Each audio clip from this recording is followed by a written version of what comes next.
नमस्कार। बहुत बहुत स्वागत है आपका हमारा जागरूकता के इस खास कार्यक्रम के अंदर। साथियों, हमारा जो जागरूकता को लाने का जो मिशन है वो है कि आप जागरूक रहें, सतर्क रहें और आप झूठ क्या है और सच क्या है उसकी पहचान कर सकें। झूठ और सच के अंदर आप अंतर समझ सकें। हमारा उद्देश्य यही रहता है कि आपको जागरूक किया जाए ताकि आप सतर्क रह सकें और इस जीवन के अंदर, इस दुनिया के अंदर क्या क्या चल रहा है आप उससे अपडेट रहें। आज बात कर रहे हैं हम आपसे मन की बात कार्यक्रम के लिए। मन की बात कार्यक्रम का जो इस बार जो चर्चा के अंदर रहा है बहुत ज़्यादा, इस बार जो उस चर्चा के अंदर हो रहा है कि उसको कितने लाइक मिले हैं और कितने उसको डिसलाइक मिले हैं, यानी कि उसको पसंद करने वालों से ज़्यादा लोगों ने उसको नापसंद किया है। लेकिन ऐसा हुआ क्यों है? प्रधानमंत्री का जो कार्यक्रम, मन की बात का कार्यक्रम, लाखों युवा देखा करते थे, उसको बहुत ज़्यादा लाइक और बहुत ज़्यादा उनके समर्थन में कमेंट थे। लेकिन इस बार अगर कमेंट की भी अगर हम बात करें तो बहुत सारे कमेंट जो हैं वो प्रधानमंत्री और अगर कहें कि सरकार के खिलाफ जा रहे हैं बहुत सारे। क्योंकि इसके पीछे कारण क्या है उनके बारे में भी जानेंगे, लेकिन उससे पहले हम ये जानते हैं कि किस चैनल पर, हम कुछ चैनल के आंकड़े आपको बताते हैं, किस चैनल पर कितने लाइक और डिसलाइक प्रधानमंत्री की जो मन की बात थी उस कार्यक्रम को प्राप्त हुए हैं। सबसे पहले अगर हम बात करें आपसे भारतीय जनता पार्टी की, यानी कि जो बीजेपी का यूट्यूब पर चैनल है उसके बारे में अगर हम बात करें, पहले मैं आपको लाइक बता रहा हूँ। लाइक की अगर बात करें तो लाइक मिले हैं 151 के। कितने? 151 के लाइक मिले हैं। और इसकी अगर हम डिसलाइक की बात करें कि यहाँ पर डिसलाइक कितने मिले, तो डिसलाइक मिले यहाँ पर 830। तो आप अनुमान लगा सकते हैं कि कहाँ तो 151 और कहाँ 830। 830 जो 830 के हैं वो मिले हैं डिसलाइक और 151 के लाइक मिले हैं। ठीक है। अच्छा, बात अगर हम यहाँ पर आज तक चैनल की करें कि आज तक चैनल पर कितने लाइक मिले हैं और कितने उसको डिसलाइक मिले हैं, तो आज तक की अगर मैं आपसे बात करूं, आज तक पर मिले हैं 20 के लाइक मिले हैं और 36 के इसके अंदर डिसलाइक हैं। 36 के डिसलाइक और 20 के लाइक हैं इसके अंदर।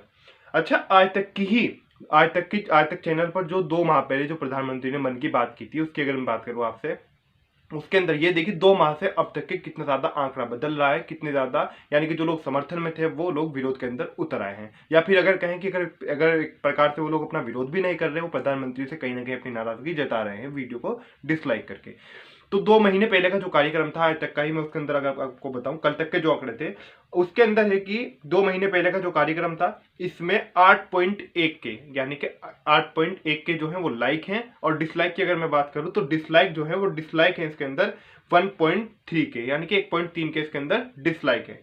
अच्छा, अगर एबीपी न्यूज का जो अभी का जो जिस प्रकार से मैंने आपको भी आज तक का बताया, बीजेपी का बताया, नहीं कि भारतीय जनता पार्टी का, उसके अंदर कितने लाइक मिले हैं कितने डिसलाइक मिले हैं, अगर मैं एबीपी न्यूज की बात करूं अभी की, ये तो मैंने आपको भी आज तक का दूसरी बार में 2 महीने पहले वाला बताया कि कितना समर्थन प्रधानमंत्री को प्राप्त था।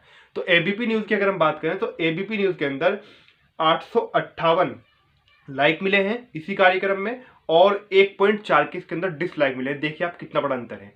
अच्छा, इसी के साथ साथ अगर मैं एनडीटीवी की बात करूं तो एनडीटीवी के अंदर 177 लाइक मिले हैं और 3.1 के, यानी 1000 से भी 3.1 नहीं सॉरी 1.1 के, 1000 से भी ज्यादा 1.1 के इसके अंदर डिसलाइक मिले हैं। तो 177 लाइक मात्र और 1.1 के इसके अंदर डिसलाइक मिले हैं एनडीटीवी का। ये तो था चैनल का आंकड़ा जो मैंने आपको बताया है। लेकिन ये सब हो क्यों रहा है और मन की जो बात है प्रधानमंत्री की वो इस बार सवालों के घेरे में क्यों आ गई है? जो युवा उसको बहुत शौक से देखता था, जो युवा उसकी प्रतीक्षा करता था कि प्रधानमंत्री आएंगे और मैं उनको सुनूंगा, मैं उनकी मन की बात सुनूंगा, अब वही युवा इस तरह कमेंट कर रहे हैं।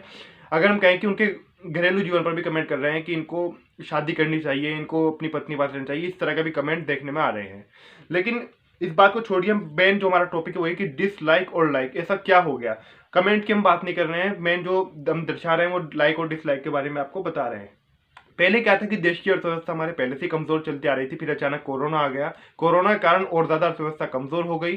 फिर कोरोना के अंदर जब लॉकडाउन हुआ इसके अंदर तो नौकरियां पहले ही जा रही थी। सरकार का क्या था, सरकार पहले से ही रोजगार नहीं दे रही थी, क्योंकि 2019 के अंदर, मगर आपको एक उदाहरण दूं, 2019 के अंदर एनटीपीसी की भर्ती आई थी और ग्रुप डी की, जिसका एग्जाम अब तक के नहीं हो पाया है। ये जो भर्ती आई थी कोरोना से पहले आई थी और सरकार इसको टालती गई।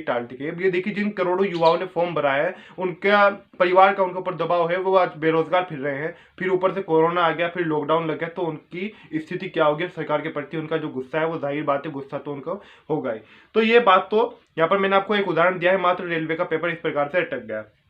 नौकरियों की बात कर रहा था मैं आपसे, नौकरियां पहले ही कम थी और अर्थव्यवस्था के अंदर गिरावट थी, फिर लॉकडाउन आ गया, कोरोना आ गया। लेकिन उसके बाद में एक चीज और मैं आपको करूँ, आजकल विशेषकर हो क्या रहा है, ट्विटर पर ट्रेंड चलाए जा रहे हैं अलग अलग तरीके से, और इस ट्रेंड का असर इतना हुआ है कि बड़े बड़े पत्रकार भी इनसे प्रभावित हुए हैं, वो भी इनको लेकर ट्वीट कर रहे हैं अपने।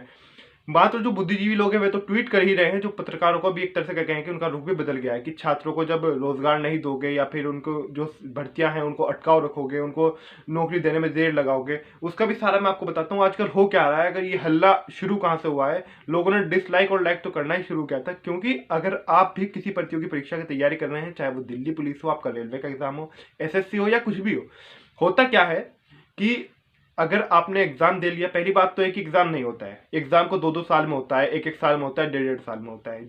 फिर एग्जाम हो गया, कभी कोई पेपर लीक हो जाता है, एसएससी के अंदर पारदर्शिता की भी मांग की जा रही है। और एक चैनल की अगर हम बात करें तो वो तो डायरेक्ट ये मांग कर रहा है, एक ऑनलाइन जो चैनल है एजुकेशन का, कि बाइकॉट एसएससी चेयरमैन, और इसी उसी के समर्थन में फिर युवा भी ट्विटर पर ट्रेंड भी चला रहे हैं। कोई इस प्रकार से ट्रेंड कर रहा है कि बेरोजगारों हल्ला बोलो, युवा युवा जाग गया, मोदी सरकार हाय हाय, इस प्रकार से अलग अलग प्रकार के ट्रेंड चलाए जा रहे हैं। तो इसी के अंदर छात्र जो हैं, युवा जो हैं, शिक्षक जो हैं, सभी एकजुट हो गए हैं, क्योंकि उनको अब एक कोई शिक्षक है, भले ही वो ऑनलाइन पढ़ा रहा हो, भले ही वो उनसे पैसे ले रहा हो ना ले रहा हो, लेकिन उनको कब तक पढ़ाएगा, कब तक उनका रिवीजन कराता रहेगा। और छात्र भी परेशान आ चुके हैं, 2-2 साल 2.5-2.5 साल उनको तैयारी करते हुए हो गए हैं। इसके अंदर छात्रों की मुख्य रूप से यही मांग है कि इसके अंदर एसएससी के अंदर जो भर्तियां होती हैं इनके अंदर पारदर्शिता लाई जाए और रेलवे का निजीकरण रोका जाए। साथ ही साथ जिस प्रकार से रेलवे के अंदर भी भर्तियों को रोक दिया गया है, उस पर भर्तियां चालू की जाए, और जो एनटीपीसी ग्रुप डी का पेपर रुका हुआ है उसको जल्द से जल्द कराया जाए। साथ ही साथ एक और बात को लेकर सरकार के खिलाफ बहुत ज्यादा गुस्सा है, आजकल प्रकरण चल रहा है नीट और जेई का, आप सभी जानते होंगे। लेकिन नीट और जेई का प्रकरण तो चल रहा है, लेकिन प्रधानमंत्री की ओर से इस पर कोई ठोस बयान न आने के कारण इस प्रकार से युवा जो था, खासकर जो नीट और जेई वाले हैं, उनकी संख्या देख सकते हैं आप कितने बड़े हैं, उनकी संख्या कितनी ज्यादा है। अब सरकार तो एग्जाम कराने जा रही है, लेकिन जो वंदे भारत मिशन के तहत बाहर से, वंदे भारत मिशन को वैसे भी दोबारा से स्टार्ट नहीं किया जा रहा है, लेकिन जो बाहर युवा फंसे हुए हैं वो उस मिशन के तहत भी विदेश से भारत नहीं आ सकते, लेकिन उनका तो साल बर्बाद हो जाएगा, उनका करियर बर्बाद हो जाएगा। तो उनके बारे में भी कोई नहीं सोच रहा है। तो उनका भी, खासकर उस वर्ग का भी गुस्सा है, जो एडमिट कार्ड डाउनलोड कर चुके हैं उनका भी गुस्सा है, क्योंकि सेंटर बहुत दूर दूर है। तो जेई नीट परीक्षा का जो आजकल मामला छाया हुआ है, इसी को लेकर जो गुस्सा है, प्रधानमंत्री ने जो अपने मन की बात की उसके अंदर उन्होंने बात की कि हमें कुत्ते किस नस्ल के पालने चाहिए। तो युवा कह रहा है कि कुत्ते किस नस्ल के पालने चाहिए, ये तो प्रधानमंत्री ने बता दिया, लेकिन ये नहीं बताया कि हमें, हमारा पेपर कब होगा, हमें नौकरी कब मिलेगी, हमें रोजगार कब मिलेगा, जो हमारी सुविधाएं हैं वो हमें कब मिलेगी। हालत इतनी बुरी है कि यदि आप पेपर कोई पास कर लेते हैं, आपको नौकरी, आपको आपका कोई पेपर क्वालिफाई हो जाता है, आप उसको पास कर लेते हैं, उसके बाद में आपको नियुक्ति पत्र नहीं दिया जाता, सालों उसके अंदर आपको अटका दिया जाता है। तो ये सब समस्या है जिसको लेकर छात्र और युवा आजकल जो है वो सरकार से बहुत ज्यादा परेशान है, सरकार से बहुत ज्यादा नाराज है। इन्हीं के विरोधी अगर हम देखें, इन छात्रों के, जो छात्र लाइक और डिसलाइक कर रहे हैं, और वो एक तरफ वो छात्रों का, युवाओं का वो तबका जो ना डिसलाइक कर रहा है और ना ही लाइक कर रहा है, वो कह रहा है कि उन छात्रों को जो तुम आज डिसलाइक कर रहे हो, कल तुम ही हिंदू मुस्लिम बनकर वोट डालोगे लाइनों में लगकर। उनके भी अपने तर्क हो सकते हैं। तो आज का जो हमारा जो विषय था वो यही था, आपको बताने के लिए कि लाइक और डिसलाइक प्रकरण क्या है, ये चर्चा में क्यों आया, और इससे लोग परेशान क्यों हैं, इससे राजनीतिक पार्टियों के अंदर हलचल क्यों है। और अगर हम बात करें कि किसने क्या कहा ट्वीट को लेकर, तो ट्वीट को लेकर किसी एक की बात नहीं, सभी के सभी बुद्धिजीवियों के, सभी बड़े बड़े लोगों के, सभी के अपने अपने अलग अलग ट्वीट आ रहे हैं, और सभी अगर देखें तो एक प्रकार से छात्रों के साथ हमदर्दी जता रहे हैं। और सभी चैनल भी, वही सभी चैनल हो, सभी जितने भी चैनल हैं वो भी इस प्रकार का मुद्दा जो है लाइक और डिसलाइक का, सभी चैनल पर ये मुद्दा भी छाया हुआ है। तो मन की बात को लेकर लाइक और जो डिसलाइक का जो प्रकरण था वही यही प्रक्रिया थी, जो सब कुछ था, इसके अंदर कारण क्या थे, इसकी वजह क्या है, और इससे पहले इसके अंदर इजाफा कैसे हुआ कि लॉकडाउन से पहले नौकरियां जा रही थी, फिर और जाने लगी, देश के अंदर बेरोजगारी बढ़ रही है, सब मैं आपको इसके अंदर बता चुका हूँ। तो आज का जो हमारा जागरूकता का जो खास कार्यक्रम था यहीं पर समाप्त होता है। आपको हमारा कार्यक्रम कैसा लगा कमेंट करके जरूर बताएं, और जितना भी ज़्यादा से ज़्यादा हो सके लोगों तक के वीडियो को शेयर करें, और अभी तक लाइक नहीं किया है तो प्लीज़ लाइक भी जरूर करें। मैं था आपके साथ में शमून उस्मानी, धन्यवाद। देखते रहिए जागरूकता।